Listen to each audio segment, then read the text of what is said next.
গৌৰৱ গগৈ যদি মানে সাম্প্ৰদায়িক কথা কয় 5 বছৰলৈকে জেল দিব। মইতো যি কম কৈয়ে থাকিম, জেলত দিলে জেলৰ পৰা কম। ফখৰুদ্দিন আলি আহমেদ মেডিকেলৰ নাম পুনৰ আৰু সেই গৌৰৱ গগৈয়ে 7 বাৰ জন্ম ল'ব লাগিব। সেইখনৰ নাম আপোনাৰ অম্বিকাগিৰি ৰায়চৌধুৰী মেডিকেল কলেজ নালাগে, আমি কাৰো বৰপেটা বজালি আমি জাগাৰ নামত কওঁ, যোৰহাট নগাঁও কাবাৰ নামত আমি যদি দিব যাওঁ তেতিয়াহ'লে মানুহে ক'ব আপোনালোকে ফখৰুদ্দিন আলি আহমেদৰ নামটো কিয় কাটিছে।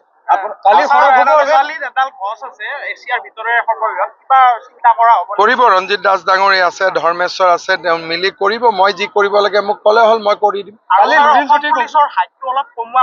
চবেই কৈ আছে, মই বিবেচনা কৰিলো। লুৰিণজ্যোতি গগৈ কি জাতীয়তাবাদ কৰে? বৰ্তমান তেওঁ ইলেকশ্যন খেলিছে যাতে তেওঁ বিয়াখন পাতিব পাৰে। তেওঁতো বেলেগ উদ্দেশ্য নাই, ৰাইজৰ কাৰণেতো তেওঁ ইলেকশ্যন খেলা নাই।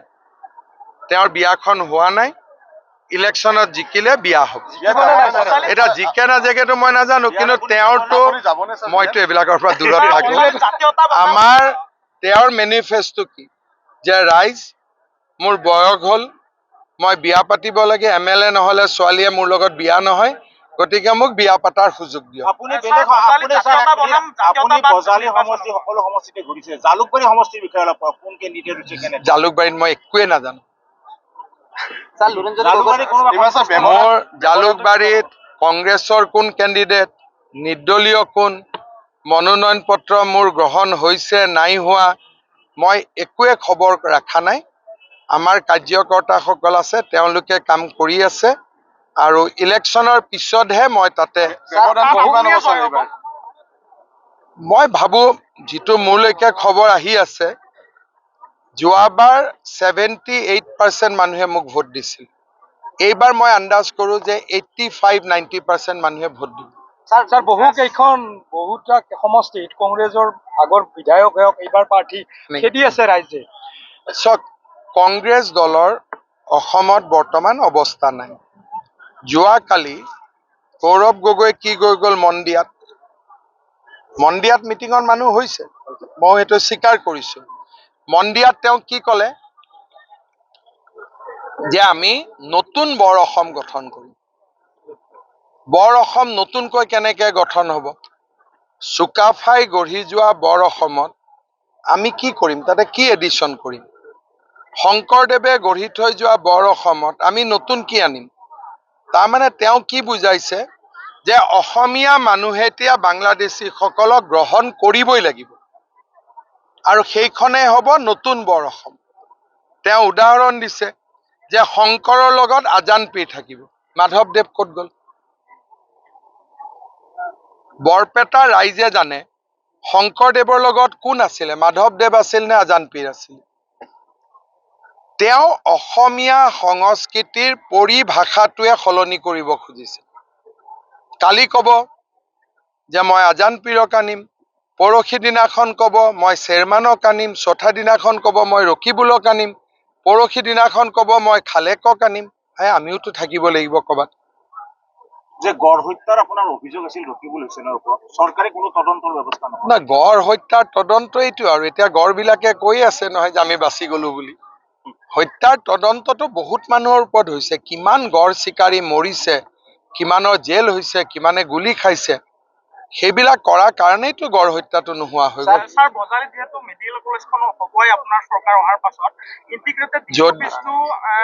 এইবিলাক DC অফিচটো মই আহিব নোৱাৰিলো, ইলেকশ্যনৰ পিছত উদ্বোধন হৈ যাব।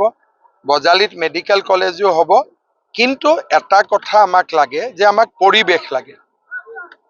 যদি ভাল এজন বিধায়ক নাথাকে, কংগ্ৰেছ বা AJPৰ বিধায়কৰ লগত মই কাম কৰিব নোৱাৰো, কাৰণ তেওঁলোকৰ চিন্তাধাৰা বেলেগ, আমাৰ চিন্তাধাৰা বেলেগ। সেইকাৰণে মই সকলো সমষ্টিতে কৈছো AJPক ভোট দিয়ক, BJPক ভোট দিয়ক, যাতে আমি মিলিজুলি কামখিনি কৰিব পাৰো। এইটো হাতী আৰু পদুমৰ কোনো পাৰ্থক্যই নাই। আজি 10 বছৰ হৈয়ে গ'ল আমাৰ মিত্ৰতা, আৰু আমি চিটবিলাক অলপ অলপ বদলাই থাকো। কোনোবা চিট এইবাৰ AJPয়ে পালে, অহাবাৰ BJPয়ে লয়, অহাবাৰ BJPয়ে পালে AGPL যাতে মানুহবিলাকৰ টেষ্টটো অলপ অলপ বদলি হৈ থাকে। ছাৰ লুৰিণজ্যোতি গগৈ 2021 চনৰ শপতনামাত 43 বছৰ বয়স আছিল আৰু ছাৰ 26 বছৰত 43 বছৰৰ বয়স, তেওঁৰ বয়স একেই থাকিব আছে। তেওঁৰ বয়স 2021-ত 43 আছিল। এতিয়া তেওঁৰ বয়স কিমান হৈ গ'ল হিচাপ কৰিলে কিমান ওলাব? 48 ওলাব। আমাৰ অসমীয়া ল'ৰাবিলাক সাধাৰণতে 30-32 বছৰত বিয়া হৈ যায়, হয় নহয়? সাধাৰণতে। আৰু কিছুমানে বিয়া নাপাতে। এতিয়া বিয়া নাপাতিলেও ভাল, পাতিম কিন্তু মাজত থকাটো বৰ বেয়া। লুকাব কিয় বিচাৰিছে ছাৰ বয়সটো? কাৰণ তেওঁ কাৰোবাক উত্তৰো দিবলগীয়া আছে নহয়, গতিকে এইবাৰ নিজিকিলেতো আৰু বিয়াখন কি হ'ব? এইবাৰ নিজিকিলে বিয়াখন নহ'ব। কিন্তু সেইকাৰণে মই এইবাৰ প্ৰস্তাৱ দিছো যে এই সংকল্পটো উঠাই ল'ব লাগে, কাৰণ তেওঁতো জিকাৰ সম্ভাৱনা নাই। আৰু কোনোবা মানুহে বিয়া পাতিবৰ কাৰণে MLA হ'ব খোজে নেকি? মইতো প্ৰথম দেখিছো মানুহে কয় ইউনিভাৰ্চিটি কৰিম, মোক MLA কৰক, মেডিকেল কলেজ কৰক, মোক MLA কৰক, হস্পিটেল কৰি মোক MLA কৰক। এওঁলোকে কৈছে লুৰিণৰ বিয়া পাতিব লাগে, সেইকাৰণে আমাক ভোট দিয়ক। আৰু এইটোতো অখিল গগৈয়ে কোৱা আপোনালোকে নিজে শুনিছে, মইতো বনাই কোৱা কথা নহয়। বজালীত ইউনিভাৰ্চিটি এখন হোৱাৰ পাছত এখন মহাবিদ্যালয়ৰ প্ৰয়োজন হ'ব। মোৰ মতে বজালীক মহাবিদ্যালয় নালাগে, বজালীক মেডিকেল কলেজ এখন চৰকাৰী মহাবিদ্যালয়ৰ প্ৰয়োজন হ'ব। লাগে। যদি আপোনালোকে নতুনৰ ফালে নগৈ বজালী বিশ্ববিদ্যালয় তলতে কলেজ যি হয় হৈ থাকিব, কিন্তু বজালীক ইঞ্জিনিয়াৰিং কলেজ লাগে, মেডিকেল কলেজ লাগে, আগুৱাই যাব লাগে। এতিয়া আৰু যদি আমি এখন নতুন মহাবিদ্যালয়, মই আপোনালোকক ক'লো নহয়, নতুন বজালীক এখন মেডিকেল কলেজ লাগে, তাৰ পিছত এখন ইঞ্জিনিয়াৰিং কলেজ লাগে। যদি এতিয়া আমাৰ শুৱালকুছিতে ইঞ্জিনিয়াৰিং কলেজ হ'ল, বজালীত নিশ্চিতভাৱে হ'ব লাগে, বজালীত মেডিকেল কলেজ হ'ব লাগে। আৰু বজালী বুলি কওঁতে এটা দুটা জেগা নাভাবি অলপ বৃহত্তৰ এৰিয়া এটা ভাবি ল'ব লাগে। ছাৰ ডক্টৰ ৰঞ্জিত ডেকাই মানে পদত্যাগ কৰিছে অগবজাৰত, কিবা প্ৰভাৱ পৰিব নেকি বজালী সমষ্টিত? তেওঁ শিক্ষাবিদ মানুহ, তেওঁ ৰাজনীতিত আহিবই নালাগা মানুহ নহয়। মইতো তেওঁক লগ পালেই কওঁ যে আপোনাৰ স্কুল কেনেকুৱা চলিছে, ইউনিভাৰ্চিটি কেনেকুৱা চলিছে। তেওঁ সন্মানীয় ব্যক্তি, তেওঁৰ ওপৰত কোনো নিগেটিভ কথা ক'ব নালাগে। আৰু তেওঁ অসমৰ শিক্ষা জগতলৈকে বৰ ভাল বৰঙণি আগবঢ়াইছে, গতিকে মানুহজন অসমৰ কাৰণে খুব প্ৰয়োজনীয়। কিন্তু চব মানুহে ৰাজনীতি কৰিব নোৱাৰে নহয়, ৰাজনীতি কৰিলে ক্ষতিও হয়। তেওঁ ৰাজনীতিত সোমাই থকাৰ কাৰণে তেওঁৰ স্কুল কলেজৰ ক্ষতিও হৈছে। সেইকাৰণে তেওঁৰ ওপৰত আমি কোনো নিগেটিভ কথা ক'ব নালাগে। তেওঁ এজন ভাল মানুহ। আৰু ইলেকশ্যন হৈ যোৱাৰ পিছত মই তেওঁৰ স্কুলত আহিমো একদিন, আৰু কোনো নিগেটিভ কথা ক'ব নালাগে। ধৰ্মেশ্বৰ ৰয়টো জিকিব নিজিকিব বেলেগ কথা, মোৰ জয়টো বজালীত নিশ্চিত হ'ব লাগে প্ৰথম। তাৰ পিছত বজালীত মোৰ জয়টো নিশ্চিত হ'লে ধৰ্মেশ্বৰেও নিশ্চিত হ'ব, ৰঞ্জিত দাসো নিশ্চিত হ'ব, ফণী তালুকদাৰো নিশ্চিত হ'ব। আপুনি এজন টেলেণ্টেড পলিটিচিয়ান হিচাপে ৰাষ্ট্ৰীয় ৰাজনীতিত নাযায় নেকি? আপোনাৰ যেতিয়া সময় হ'ম যাম, আপোনালোকে খেদিলে।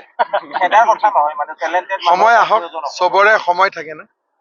এতিয়াতো মই যদি এতিয়াই যাওঁ, যিবিলাকক শিক্ষা দিছো সিহঁতি বুকুত কামোৰ মাৰিব। এতিয়া কামিহাৰডাল ভাঙি ল'ব লাগিব, তেতিয়া মই যাব লাগিব। যদি কামিহাৰডাল এনেকে থাকে, এতিয়া হাত ভৰিহে গৈছে, কামিহাৰডালত মাৰটো মাৰিব লাগিব। 5 বছৰত কামিহাৰ ভাঙি যাব। 50 লাখ, তাৰে 1.5 লাখহে উদ্ধাৰ হ'ল। আৰু এইটো বহুত ডাঙৰ কাম, মিনিমাম 20-25 বছৰ লাগিব কৰোঁতে কৰোঁতে। আৰু মোৰ আইডিয়াটো এনেকুৱাও নহয় যে এইটো হিন্দু মুছলমান। চৰতো মই মাতব্বৰৰ পৰা মানুহ মাটিখিনি কাঢ়ি মই চৰৰে দুখীয়া মানুহক মাটিটো দিব খোজো।